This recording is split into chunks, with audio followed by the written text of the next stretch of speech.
son, Avery, is obsessed with basketball. Last year, I had the opportunity to coach him in a 12 and under basketball league. I was the head coach. I was responsible for drafting the team. And I've got to tell you, this team was stacked. It was built to win a championship. I had height on this team. I had talent.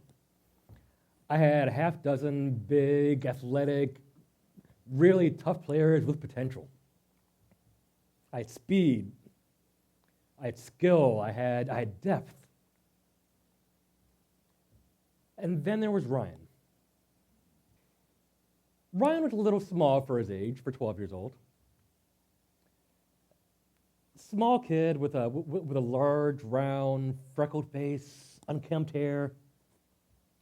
Very polite, very well-mannered. The kind of kid that was great to be around, and he was really, really sweet, but I just wouldn't be counting on him for winning any basketball championships. I wouldn't be counting on him to really help the team. But that was okay. He was part of the team. You know, my goal that year as a basketball coach wasn't just to win basketball games. It was to instill leadership in these children.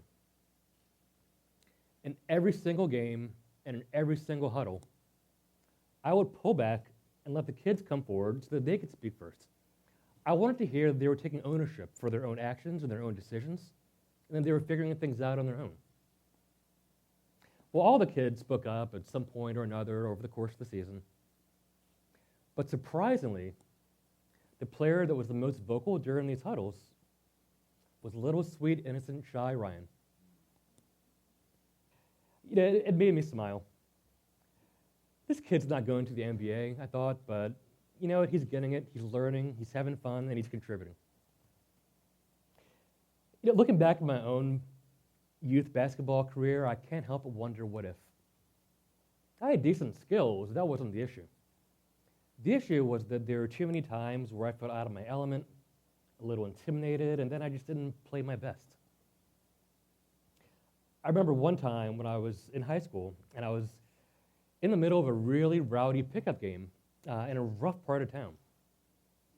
And I was overmatched in every way imaginable. These kids that I was playing with were older, bigger, tougher, more confident than I was. Now, it happened that one of my mentors was at the court that day. And during one of the breaks in the action, he pulled me over and he leaned over and he whispered into my ear, "Play your game.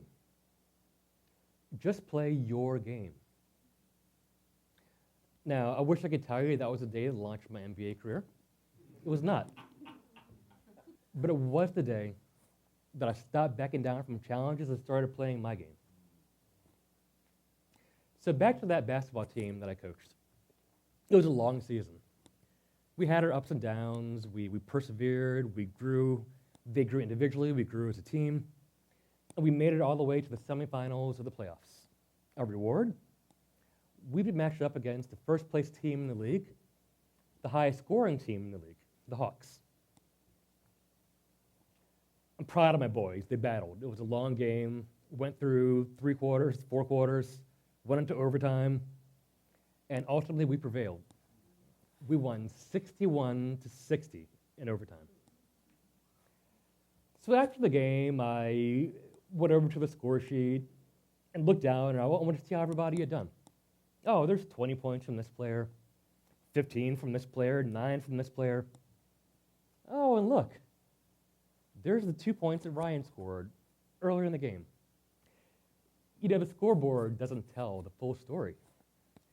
Winning, really winning, is about challenging and encouraging each other to show up to be our absolute best every single day, because you never know what kind of a difference your contribution is going to make. "Hey, Ryan," I said, "you know, we would not have won this game without your 2 points." "Thanks, Coach." He smiled. "I know."